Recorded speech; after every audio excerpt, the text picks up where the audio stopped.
இந்த நாள் உங்களுக்கு ஆசீர்வாதமாக இருக்கும். ஏசப்பா அந்த நாள் உங்களை அதிகமாக ஆசீர்வதித்து உங்களை வழி நடத்துவார். இதனால ஆண்டவர் உங்களுக்காக தந்த வேத வசனம் எரேமியா 1:8 நான் வாசிக்கிறேன். நீ அவர்களுக்கு பயப்பட வேண்டாம், உன்னை காக்கும்படி நான் உன்னுடனே இருக்கிறேன் என்று கர்த்தர் சொல்லுகிறார். நீ அவர்களுக்கு பயப்பட வேண்டாம். யாருக்கு பயப்பட வேண்டாம்? கல்விக்கு யாருக்குத்தான் தெரியும். யாருக்காக ஒருத்தருக்கு என்ன செய்வாங்க? பயந்துகிட்டே இருக்கிறாங்க.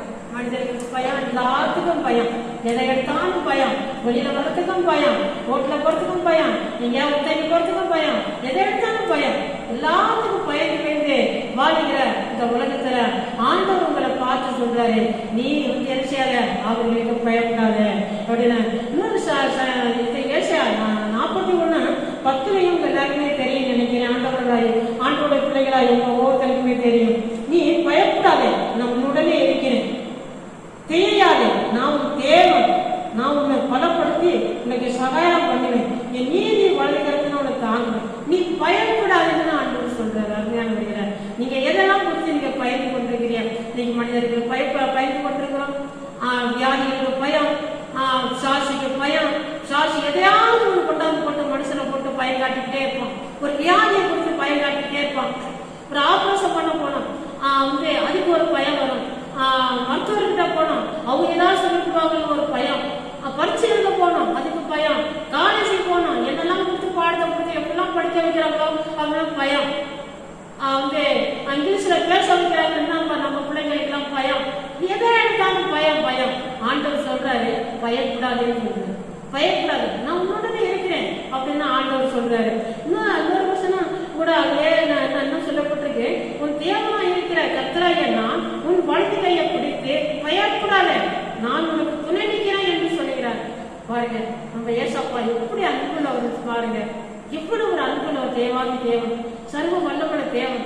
அவர் சொல்றாரு, நீ பயப்படாத, நான் உன் வலது கையை பிடித்துக் கொண்டிருக்கிறேன், நான் உன்னுடனே இருக்கிறேன், எதை குறித்தும் பயப்படாத, யாருக்கும் பயப்படாத, சாட்சிக்கு பயப்படாத, பிரச்சனையை கண்டு பயப்படாத, வியாதியை கண்டு பயப்படாத, இதே எதுக்கு நீ சோர்ந்து போகாத, யார் உன்னை மிரட்டுறாங்க அதுக்கு பயப்படாத, தேவ ஆலயத்துக்கு போறதுக்கு உன்னுடைய குடும்பத்தினார்கள் உன்னை மிரட்டுறாங்க, உன்னை பயம் காட்டுறாங்க, நான் உனக்கு பொண்ணு கொடுக்க மாட்டேன், பொண்ணு எடுக்க மாட்டேன், உனக்கு சொத்து தர மாட்டேன், உனக்கு வீடு தர மாட்டேன், நான் உனக்கு செய்ய கடமை செய்ய மாட்டேன், அவ்வளவுதான், உன்னை முடிவு கட்டி உன்னை வந்து அனுப்பிவிட்டுருவேன்.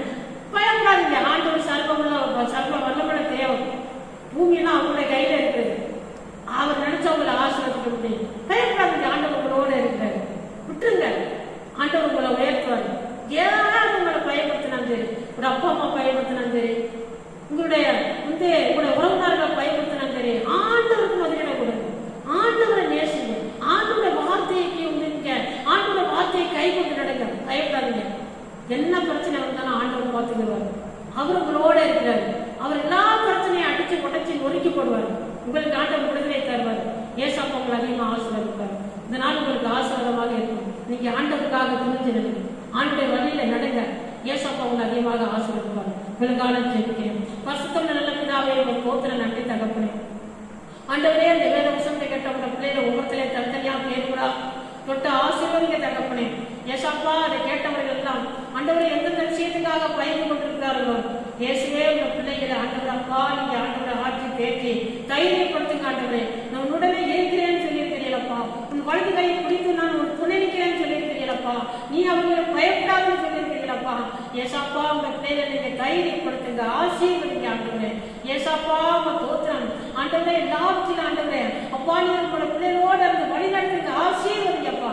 இந்த வார்த்தையை கேட்ட முப்பத்திற்கும் இந்த வார்த்தை ஆசீர்வாதமா படிக்கட்டும். இந்த வாக்கு தத்தங்கள் ஆசீர்வாதமா படிக்கட்டும். ஆண்டவரே, கிரியை செய்ய இயேசு கிறிஸ்துவின் நாமத்தில் ஜெபிக்கிறோம். பரிசுத்தம் நல்ல பிதாவே.